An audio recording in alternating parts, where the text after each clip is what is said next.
napeseli bino ka message beaucoup. Bino nyonso mikolo ezaka makambo ya Congo Millennium. Congo Millennium. Tatiana Osango. Ba diaspora nyonso tout, bana Congo, bana monde entier en fait. Nazo lancer bino message oyo. Bolanda émission Oyo Congo Millennium. Bolanda émission Oyo ezali ya sans polémique parce que Tatiana Osango yemei aza anti-polémique aussi. Mote na balandi nyonso ya monde, ba internaute nyonso ya monde. Na sengi bino tout bolandaka émission l'invité sur Congo Millennium avec Tatiana Osango, câble mère de la presse congolaise.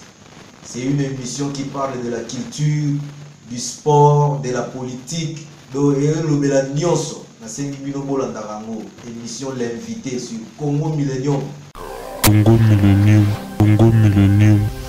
Mbote na bino bandeko balandi ya Congo Millennium awa penza tozali en direct devant Akage pour na conférence de presse oyo esalemi na mémoire ya ndeko na biso Eliezer Tambwe oyo bakangaki ye depuis avant-hier bakangaki ye pona nini bokozwa ba précision yango lelo et puis surtout tokozwa pe ba intervenant bakosombiti na makanisi par rapport ya likambo oyo ekweli mwana mboka Eliezer Tambwe bokozwa penza ba intervention ya bai politique to pe ya bai journaliste ba oyo penza tozali na bango awa ensemble na équipe mobimba ya Congo Millennium tozali awa présent donc botika la scotché branché ndenge na zoyeb sabino mikolo nyonso bo continuer ya ko s'abonner na Congo Millennium ensemble na bino to yoka nanu ba journaliste lolenge kani bango pe bazali penza ko sombiti na makanisi par rapport ya likambo yango.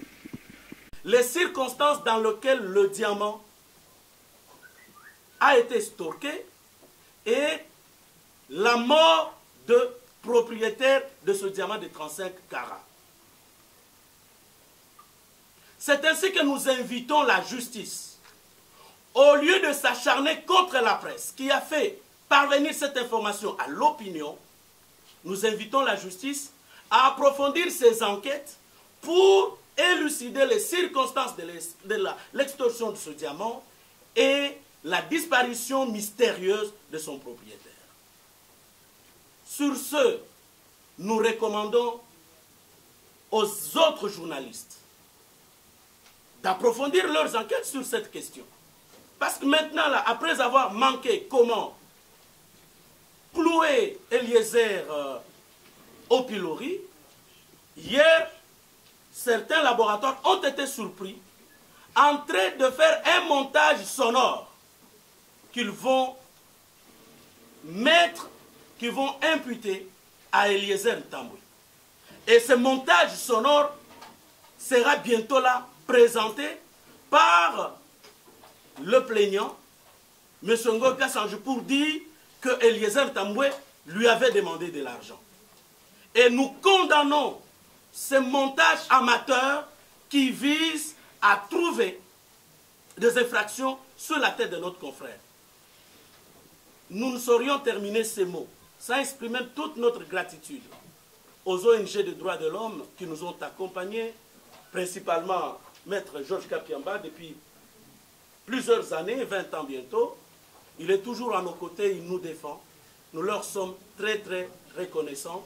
Et en laissant la parole à mon confrère Daniel Saf pour faire le résumé en lingala, nous allons également leur laisser la parole pour qu'ils puissent vous dire un mot, mais on ne saura pas terminer sans demander à l'Assemblée nationale d'examiner et de voter la loi relative à l'accès à l'information.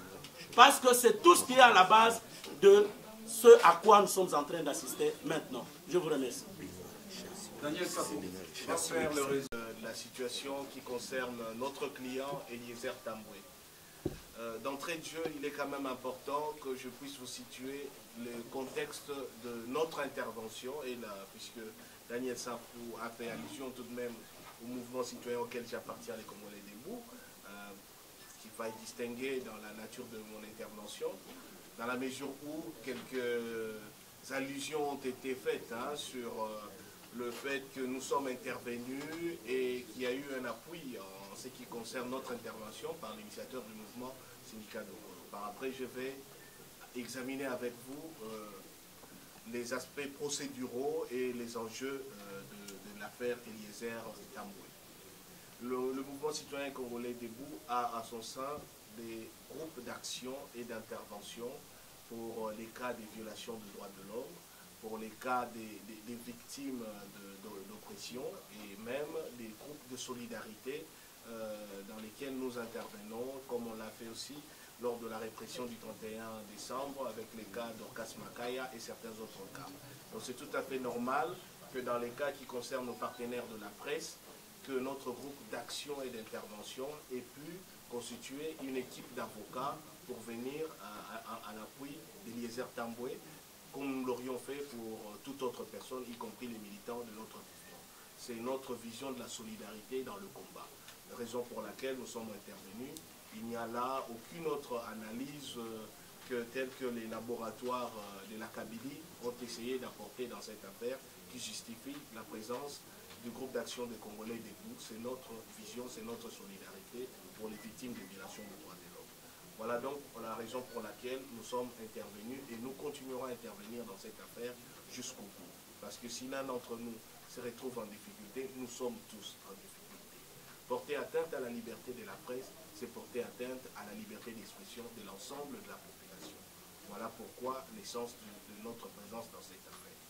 Pour en revenir au dossier proprement dit d'Eliezer Tambwe, vous comprendrez, vous risquez d'être déçus, déontologiquement parlant, j'ai des réserves en ce qui concerne le fait d'exploiter le contenu de l'audition ou le contenu de l'enquête préjuridictionnelle qui est en train d'être menée au parquet général, parce que c'est une étape secrète et qui est couverte par ce qu'on appelle le secret de l'instruction. Néanmoins, je suis en mesure d'examiner avec vous quelques aspects procéduraux qui ont prévalu pour l'interpellation d'Eliezer Tambwe. Je peux examiner avec vous les aspects concernant le comportement actuel du plaignant pendant que notre client se retrouve en état d'arrestation et qui n'est pas en mesure d'apporter le démenti sur ce qui circule dans les réseaux sociaux. Je peux enfin examiner avec vous ce qui constitue aujourd'hui pour la défense de notre client l'enjeu réel de la procédure initiée à son encontre. S'agissant des aspects procéduraux, nous stigmatisons en premier, comme vous l'avez vu, l'interpellation d'Eliezer Tambwe par un acte de procédure extrêmement contraignant qui est privatif des libertés, en l'occurrence un mandat d'amener. Le mandat d'amener existe dans la procédure. Néanmoins, pour les décerner, il est justifié par des circonstances, parmi lesquelles le refus préalable d'avoir déféré à d'autres types de convocations, soit une invitation, une convocation ou un mandat de comparution.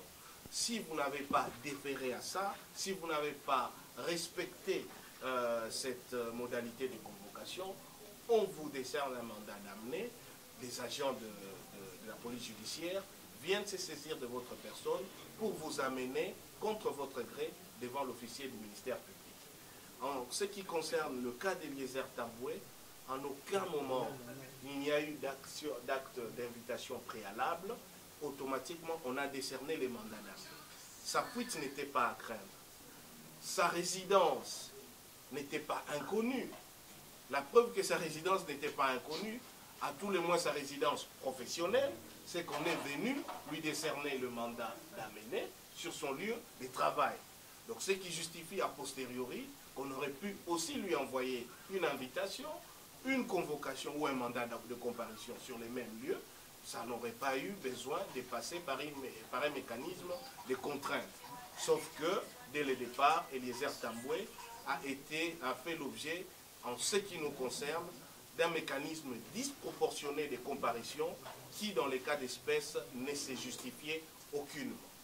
Quoi qu'il en soit, il est arrivé dans les locaux du parquet général. Je ne reviendrai plus sur ce que vous-même, dans les médias, vous avez signalé, mais je relève quand même cette pratique que les usagers des palais de justice et les professionnels du droit connaissent, c'est que plus les temps passent entre le moment où vous êtes amené à comparaître et le moment où vous êtes réellement auditionné jusqu'aux heures où on doit arrêter l'audition parce qu'il y a une circulaire du ministère de la Justice qui limite les temps où on peut continuer à procéder à des auditions dans les locaux du palais de justice. La logique est qu'on est amené à vous garder sur les lieux. Donc vous faites l'objet d'une mesure privative des libertés, puisque le mandat d'amener cesse de produire normalement ses effets dès lors que vous êtes amené devant l'autorité qui l'avait décernée. Donc Eliezer Tambwe a été auditionné dans des circonstances telles qu'on devrait justifier sa mise sous mandat d'arrêt provisoire, ce qui est d'ailleurs les statuts sous lesquels il se retrouve. Or, même pour ce mandat d'arrêt provisoire, il peut se justifier procéduralement parlant, si notamment on considère que la présence de l'individu dans son retour sur les lieux peut occasionner un trouble manifeste de l'ordre public, ou bien si sa fuite est à craindre, tel n'est pas le cas, ou bien s'il peut perturber le bon déroulement de l'enquête. Or, si nous regardons les infractions qui sont imputées à Eliezer Tambwe, la diffamation, par nature, est déjà consommée. Donc, la raison pour laquelle on l'empêcherait de répartir parce qu'il réitérerait ses infractions ou il pourrait perturber le bon déroulement de l'enquête ne se justifie pas.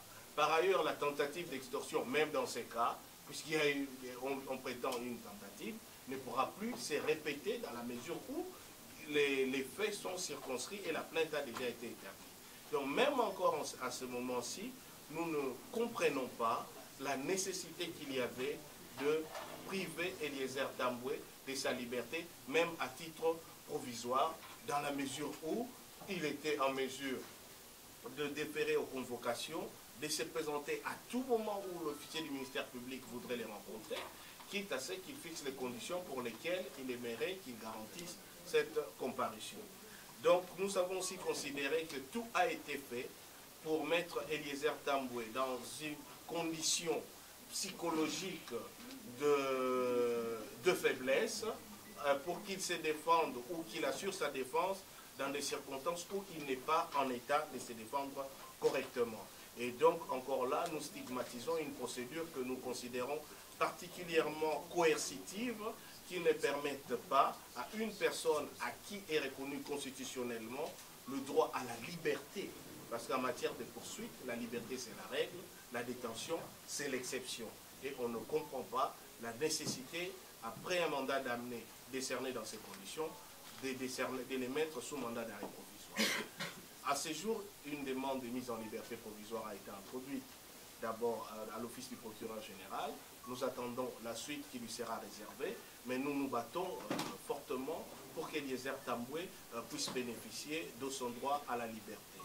Je clôture par ceci. Je vous ai dit, nous stigmatisons deux choses. Premièrement, le comportement du plaignant dans l'affaire Eliezer Tambwe. Et deuxièmement, la suite des enjeux dans cette affaire.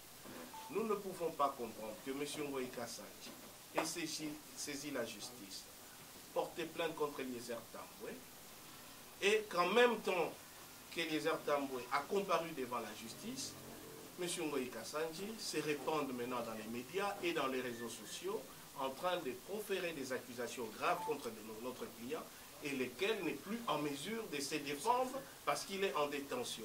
Si on saisit la justice, donc on a des plaintes, on va en justice et on est confronté à son adversaire. On ne peut pas en même temps publier dans les réseaux sociaux des propos diffamants, assez paradoxal, puisque c'est ce qu'il reproche à Eliezer Tambwe, qui n'est pas en mesure de se défendre.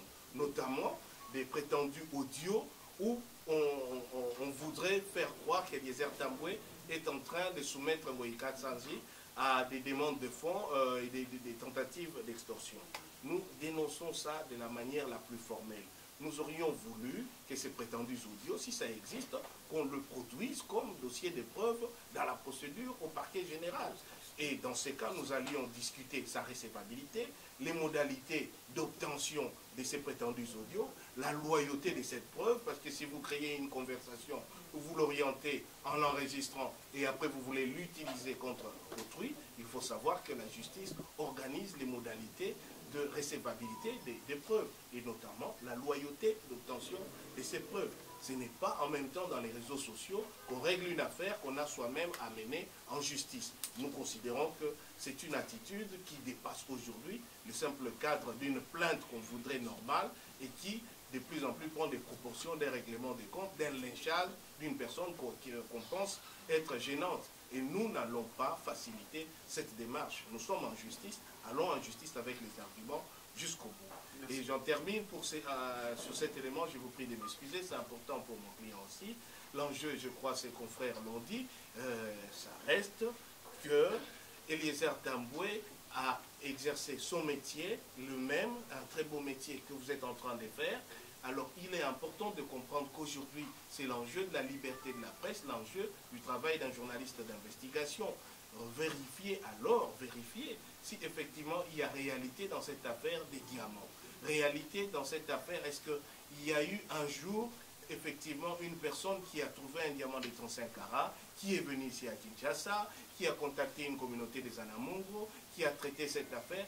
Faites le travail que votre collègue avait commencé, parce que certainement alors, on pourrait démontrer s'il y avait eu ou non intention de nuire dans les chefs d'Eliezer Tamboué, et que ça fera tomber effectivement le volet diffamation qu'on veut imputer dans cette affaire. Merci. Je vous prie. Merci, maître Hervé. Pour la parole. Mesdames et messieurs les journalistes, je voudrais d'abord saluer cette initiative d'organiser un point de presse aujourd'hui. S'il vous plaît, est-ce que... Oui, c'est bon, on peut y aller. Maître peut parler. Donc je disais que... Oui. Juste 5 minutes. Mesdames et messieurs les journalistes, je commence d'abord au nom de l'Association congolaise pour l'accès à la justice ACAJ par saluer cette initiative louable que vous avez prise de pouvoir organiser ce point de presse à nos associants, qui est un moment fort pour que nous puissions lancer une mobilisation autour de notre frère Eliezer Tamboué, mais aussi autour de la défense de la liberté de presse et la liberté d'expression et d'opinion dans notre pays, qui sont devenues aujourd'hui des libertés à battre par le pouvoir. Nous avons, au niveau de la cage, noté avec beaucoup de préoccupations. Et aujourd'hui, ce matin, j'ai eu à l'exprimer encore à Eliezer, lorsque je l'ai rencontré dans son lieu de détention, que son arrestation s'est réalisée, comme Maître Yakes et Hervé l'a mentionné, dans une procédure ou dans des conditions qui ont violé totalement les droits reconnus à tout citoyen contre lesquels la justice entend mener une action en rapport avec des faits lui imputés. Nous avons constaté que M. Eliezer a été arrêté sur base des mandats d'amener, alors qu'avant cet acte-là, il n'y avait jamais eu ni invitation ni mandat de comparution. Même s'il est reconnu au magistrat la possibilité de décerner du coup un mandat d'amener, mais la loi est rigoureuse en cette matière et pose un certain nombre de conditions qui doivent être réunies avant que les magistrats soient autorisés ou justifient du coup les mandats d'amener. Donc nous considérons que dans l'état actuel des choses, le parquet général de Kinshasa-Gombe n'a pas respecté les droits fondamentaux reconnus à Eliezer. En décernant un mandat d'amener, du coup, le parquet a violé les droits qui sont reconnus à Eliezer de recevoir d'abord un mandat de comparution, 2 mandats d'ailleurs, avant d'aboutir à ces mandats d'amener. Nous constatons par là, et nous concluons par là, qu'il y avait déjà une intention, une décision, en réalité une décision politique, prise dans la sphère du pouvoir, afin de faire taire ces journalistes à cause de ses prises de position et son combat en tant que journaliste d'investigation. Et nous dénonçons cet état des choses. Ça doit cesser parce que nous avons constaté que ça se répète assez souvent lorsqu'il s'agit des dossiers qui concernent principalement les opposants, les journalistes et les membres de la société civile ou des membres des mouvements citoyens. Ils sont devenus des bêtes à abattre facilement. Lorsque la justice reçoit des plaintes contre eux, c'est du coup les arrêter, c'est inacceptable. Et surtout lorsqu'il s'agit d'une plainte déposée par un membre de la majorité présidentielle.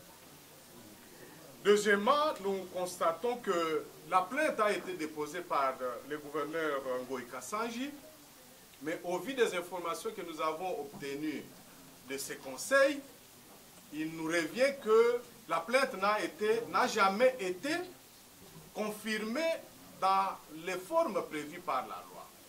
Il y a eu une sorte de favoritisme qui a été accordé aux plaignants. Le fait que le parquet général de Kinshasa-Gombe ait envoyé une commission rogatoire pour faire entendre un plaignant en Bujimaï, au lieu de l'inviter ici à Kinshasa pour qu'il puisse déférer à l'autorité que lui-même a saisie et déposer dans les formes de confirmer sa plainte, nous trouvons ça comme un favoritisme que nous dénonçons. Il ne peut pas, lui, bénéficier de plus de facilités que tous les autres citoyens engagés. Quels sont ces citoyens qui se plaignent, contre lesquels on envoie autant de commissions rogatoires? Et cette pratique doit cesser. Il doit être considéré comme tout citoyen au même titre que tous les autres. Et lorsqu'il dépose la plainte, il devait être invité ici à Kinshasa pour qu'il vienne confirmer sa plainte. Et nous exigeons à ce que le gouverneur Ngoï Kassanji soit invité à venir être confronté à Eliezer. Il doit être là physiquement et aucune facilité ne doit lui être accordée parce qu'il est gouverneur ou qu'il est membre de la majorité présidentielle. Troisièmement, nous avons constaté que dans ces dossiers, les dossiers fondamentaux, c'est le diamant de 35 carats. Et la famille de la victime Fé Lodi veut connaître la vérité. Est-ce que ce diamant a-t-il existé? Qui l'a pris? Il se trouve où? Cette vérité doit être connue de nous tous. Tous les Congolais doivent savoir qui détient ces diamants se trouverait où, qui l'a vendu et suivant quelle procédure. Aujourd'hui, il y a autant d'informations telles qu'il serait déjà vendu même en verse à 40 millions de dollars. Ce sont des informations. 40 millions euros. Mais nous exigeons une enquête urgente et transparente qui devra au moins fixer l'opinion nationale et internationale sur les circonstances de l'obtention de ces diamants, aussi de sa vente, mais surtout du décès de Fé Lodi. Parce que sa famille ainsi que le peuple congolais, nous avons tous droit de connaître la vérité sur ce qui s'est passé. Et enfin, nous relevons que pour les mêmes dossiers, le gouverneur Ngoï Kassanji avait déjà saisi le CESAC, l'organe de discipline, contre les fautes supposées commises par un journaliste à l'occasion de l'exercice de ses fonctions. Pourquoi a-t-il choisi encore d'aller saisir la justice? Nous condamnons cette attitude, cette double démarche qui ne traduit pas dans les chefs du gouverneur Ngoï Kassanji un sens d'homme d'État. Un homme d'État, ce n'est pas celui qui recherche à faire souffrir des compatriotes. Parce qu'il avait déjà saisi ces sacs, il aurait dû se contenter de suivre la procédure devant ces sacs jusqu'à la fin. Et nous condamnons cet esprit de vouloir à tout prix faire bâillonner les journalistes lorsqu'il y a des faits leur imputés. Il nous semble que cela fait partie de plus en plus, à 9 mois des élections, une pratique à laquelle le pouvoir est en train de recourir. Parce que derrière ce dossier, selon les informations à notre possession, c'est un dossier qui est déjà récupéré politiquement. Et on voudrait faire payer à Eliezer Tamboué son courage, son engagement pour la démocratie et la liberté d'expression. Et nous condamnons cet état des choses. C'est comme ça que vous avez suivi que dernièrement un autre journaliste à Chikapa a été fait arrêter et détenu avant d'être libéré sous caution. Un autre aujourd'hui au Cachot, nous avons appris à Kananga. et dans un espace de plus ou moins 15 jours, nous avons autant de journalistes qui sont ciblés par les pouvoirs. Nous condamnons cet état de choses parce que ça crispe davantage les climats politiques, alors que tous nous voudrons que la décrispation politique se réalise pour que l'ambiance d'élection soit l'ambiance fraternelle et que la République démocratique du Congo se dote de nouveaux dirigeants. Donc nous exigeons rapidement la libération sans condition d'Eliezer Tambwe. Nous exigeons aussi une enquête transparente sur la question, les dossiers des diamants, parce que la famille de Fé Lodi a le droit de connaître la vérité. Ainsi, on va mettre fin autour de ces dossiers et lui-même, le gouverneur Ngoï Kassanji, a tout intérêt à se soumettre à cette enquête pour qu'éventuellement qu'il soit lavé et qu'il puisse continuer avec sa carrière politique comme un grand monsieur, comme un monsieur républicain. Nous lui demandons instamment, et nous allons lui écrire encore, pour qu'il retire sa plainte. Parce qu'en voulant s'engager dans cette procédure, il doit savoir qu'il s'est engagé contre l'ensemble des défenseurs de la liberté d'expression et la liberté de la presse. Et ça ne sera pas une très bonne chose pour lui. Je dis, je vous remercie. Merci beaucoup. Daniel Safou Penza lelo toyoki te opesi biso mwa nouvelle moko. C'est vrai que ezalaki penza mwa likolo toyoka yango en direct ya Congo Millennium likambo ya bana Eliezer basali accident. Lobi bana Eliezer na nzela kozonga transco tuti bango nanko eza accident o chauffeur nanko na kanai kaka yango to kebisi batu nyonso bazana ba démarche ya konuire bonuire tata bonuire bana tozana lisu permanent na famille Eliezer mwana moko aza na Saint Joseph aza grave. Mais tokolikia te nzamba ko batela ye information to pesi yango et loko lisu to pesi information na ndeko Ngoï Kassanji ayeba yango bayebaka yango te lelo tolingi toloba yango tobombaka. Nous avons des réseaux puissants à travers le monde qui veillent sur nous, qui veillent sur les journalistes. Nous avons des réseaux puissants, on le dit. Ici je m'adresse au gouvernement. Nous avons, nous, des réseaux puissants. Donc, Eliezer Ngoï Kassanji, toko gagné yo. Okopola, baganyaka journaliste était. Nous sommes le 4e pouvoir, la première puissance. Biso yo, toko gagné yo. Okokate. Qui ne sait pas que Ngoï Kassanji sème la terreur qu'on a dans Mbujimai? Qui ne sait pas que Ngoï Kassanji a intimidé Batukuna dans Mbujimai? Au monde, si tu as politique, yo gouverneur aux anakopa ba diamant. La loi vous autorise, toko souki sayo. Soko suki sabana na biso bakoma osala ba moto toko suki sayo Ngoï Kassanji soki yo kanga ba imputation dommageable après Eliezer vient arrêter Daniel Safou mais c'est Ngoï Kassanji toko gagner yo on ne gagne jamais les médias. Je répète, nous sommes le 4e pouvoir, la première puissance. Toko gagner yo. Mets-toi en tête, jamais un gouverneur peut gagner les médias. Bitumba Eliezer, eza sur Eliezer te. Eza bitumba yo Ngoï Kassanji na diamant. Par nos réseaux puissants, tozolanda traçabilité à diamant. S'il faut na comme en verse, mais c'est Ngoï Kassanji. Pour na diamant wana, nous allons arriver. Il y aura traçabilité. Il y a diamant wana. Donc batuba kanga likambo wana. Eza li sudi kambute ka Ngoï Kassanji na Eliezer, eza li kambo Ngoï Kassanji na diamant.